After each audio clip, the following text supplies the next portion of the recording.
নমস্কাৰ নিউজৰ বাতৰিলৈ স্বাগতম জনাই ষ্টুডিঅ'ৰ মজিয়াত মই পল দাস চাওক আজিৰ সংবাদ দেৰগাঁও সমজিলা প্ৰশাসনে আয়োজন কৰা স্বাধীনতা দিৱসৰ কাৰ্যসূচীত মুক্তিযোদ্ধা পৰিয়ালক প্ৰশাসনে অপমান কৰাৰ অভিযোগ নিউজৰ ৰিপৰ্ট দেৰগাঁৱত সমজিলা প্ৰশাসনে আয়োজন কৰা স্বাধীনতা দিৱসৰ কাৰ্যসূচীত মুক্তিযোদ্ধাৰ পৰিয়ালক প্ৰশাসনে অপমান কৰাৰ গুৰুতৰ অভিযোগ দেৰগাঁও আচলতে যোনগৰাকী ৰাজচক্ৰ বিষয়া মনীষা কলিতা তেখেতৰ বিৰুদ্ধে এই অভিযোগ প্ৰথম নহয় তেখেতৰ পূৰ্বতেও স্থানীয় ৰাইজে বা এই ৰাজচক্ৰ অঞ্চলৰ ৰাইজে বিভিন্ন অভিযোগ তেখেতৰ বিৰুদ্ধে দি আহিছে গতিকে আমি ছাত্ৰ মুক্তি সংগ্ৰাম সমিতিয়ে আজি আচলতে যোনটো ঘটনা সংঘটিত হ'ল তেওঁ প্ৰথমতে সাংবাদিকসকলে আচলতে ইয়াৰ যোনগৰাকী স্থানীয় বিধায়ক বা সমজিলা আয়ুক্তগৰাকীৰ পৰা যি বাইক ল'বৰ কাৰণে গৈছিল সেই বাইক ল'বলৈ যি আচলতে বাধা দিলে তাক আমি ছাত্ৰ মুক্তি সংগ্ৰাম সমিতিয়ে গৰিহণা জনাইছোঁ আৰু ধিক্কাৰ জনাইছোঁ আৰু এই ক্ষেত্ৰত আমাৰ অনুভৱ হৈছে যে গণতন্ত্ৰৰ চতুৰ্থ স্তম্ভক মনীষা কলিতা নামৰ এই ৰাজপত্ৰিত বিষয়াগৰাকীয়ে অপমান কৰাৰ অধিকাৰ তেখেতক কোনেও দিয়া নাই গতিকে আমি ছাত্ৰ মুক্তি সংগ্ৰাম সমিতিয়ে তেখেতক সকীয়াই দিছোঁ যে দেৰগাঁও অঞ্চলৰ যোনসকল শ্ৰদ্ধা আমাৰ সংবাদ সেৱী আছে এই সংবাদ সেৱীসকলক তেখেতে অপমান কৰাৰ পৰা তেখেত বিৰত থকা আৰু দ্বিতীয়তে তেখেতে ৰাজহুৱাভাৱে এই ক্ষেত্ৰত ক্ষমা খুজিব লাগে বুলি আমি ছাত্ৰ মুক্তি সংগ্ৰাম সমিতিয়ে দাবী জনাইছোঁ আৰু দ্বিতীয় কথাটো হৈ গ'ল চাব মুক্তিযোদ্ধাসকলে আমাৰ দেশক লৈ জাতিক লৈ তেওঁলোকৰ ত্যাগ আছে মুক্তিযোদ্ধাসকলৰ পৰিয়ালক পূৰ্বতে যিদৰে আচলতে এই স্বাধীনতা দিৱসৰ অনুষ্ঠানটোত যিদৰে সন্মান জনোৱা হয় সেই সন্মানৰ পৰা আচলতে সেই সন্মান লাঘৱ কৰা হৈছে বুলি তেওঁলোকৰ আজি পৰিয়ালে যি অভিযোগ তুলিছে এই ক্ষেত্ৰত আমি দুখ প্ৰকাশ কৰিছোঁ এই ক্ষেত্ৰত আমি ছাত্ৰ মুক্তি সংগ্ৰাম সমিতি মৰ্মাহত হৈছোঁ আৰু গতিকে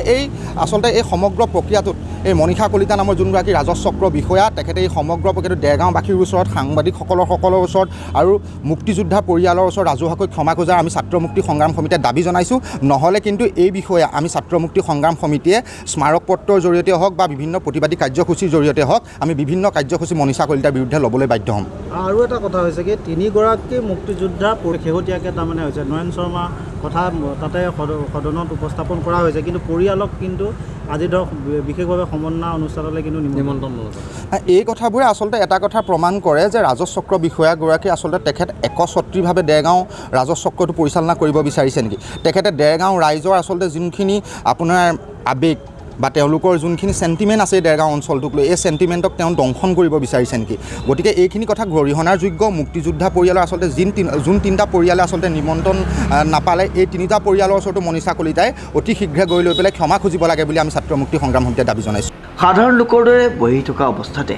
গামোচা পিন্ধাই অপমান কৰিছে বুলি অভিযোগ তুলিছে মুক্তিযোদ্ধাৰ পৰিয়ালৰ নিমন্ত্ৰিত সদস্যই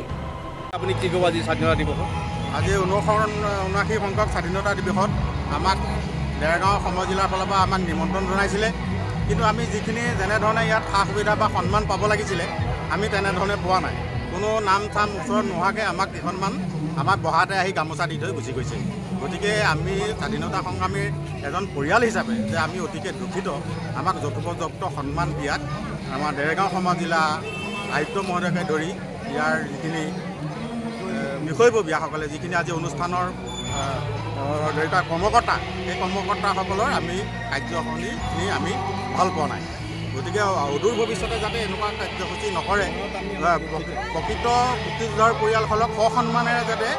এই কাৰ্যসূচী ক্ষেত্ৰত অংশগ্ৰহণ কৰাৰ ক্ষেত্ৰত সুবিধা কৰি দিয়ে তাৰ বাবে আমি জিলা উপায়ুক্ত মহোদয়ক অনুৰোধ জনাইছোঁ ভৱিষ্যতৰ দিনত এনেধৰণে মুক্তিযোদ্ধাৰ পৰিয়ালক নিমন্ত্ৰণ কৰি অপমান নকৰিবলৈ আহ্বান দেৰগাঁও সমজিলা প্ৰশাসনক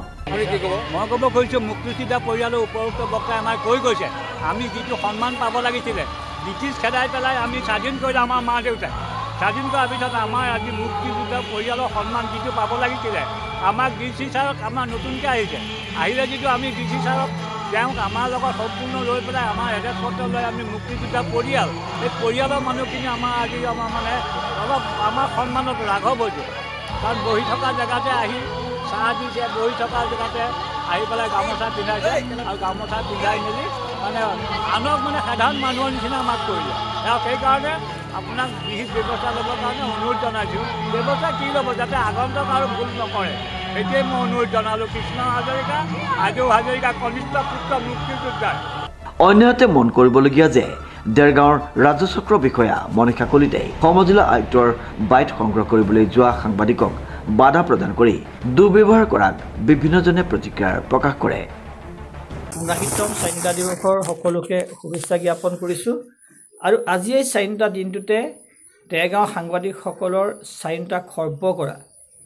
দেৰগাঁৱৰ চক্ৰ বিষয়া মনীষা কলিতাক আচলতে গৰিহণা দিবলগীয়া হৈছে। আৰু আজি সাংবাদিকসকলে দেৰগাঁও সমজিল্লাই আয়োজন কৰা এই স্বাধীনতা দিৱসৰ কাৰ্যসূচীত সাংবাদিকসকলে বাইট ল'বলৈ যাওঁতে আমাৰ চক্ৰ বিষয়া যিগৰাকী মনীষা কলিতা নামৰ বিষয়াগৰাকীয়ে সাংবাদিকসকলক বাধা দি যি অপমান কৰিলে সেইটো আচলতে গৰিহণা দিছোঁ। ইয়াৰ উপৰিও আজিৰ দিনটোতে এটা অভিযোগ উঠিছে যে স্বাধীনতা সংগ্ৰামীৰ পৰিয়াল মানুহকো আজি এই সমজিল্লাই আয়োজন কৰা এই অনুষ্ঠানটোত আজি মনীষা কলিতাৰ দৰে এছাম অপৰিপক্ক বিষয়াৰ বাবে আজি অপমানিত হৈছে বুলি আজি দেৰগাঁৱত অভিযোগ উঠিছে। আচলতে এনে কাৰ্যত আমি সকীয়াই দিছোঁ যে যিসকলৰ বাবে আজি আমি স্বাধীনতা পালোঁ আৰু সেইসকলৰ পৰিয়ালকে আজিৰ দিনটোত যে এনেধৰণে অপমানিত কৰাত আচলতে আমি এটা গৰিহণা দিছোঁ। আৰু লগতে সাংবাদিকসকলক যি তেওঁ কৰিলে ভৱিষ্যতে যে তেনে নকৰে তাৰ বাবে আজি এই দিনটোতে সকীয়াই দিবলগীয়া হৈছে। আৰু আশা ৰাখিম যে ভৱিষ্যতে তেনে কাৰ্যৰ পৰা চক্ৰ বিষয়াগৰাকী বিৰত থাকিব। দেৰগাঁৱৰ পৰা নৱজ্যোতি ভৰালীৰ এক বিশেষ প্ৰতিবেদন নিউজ নাও।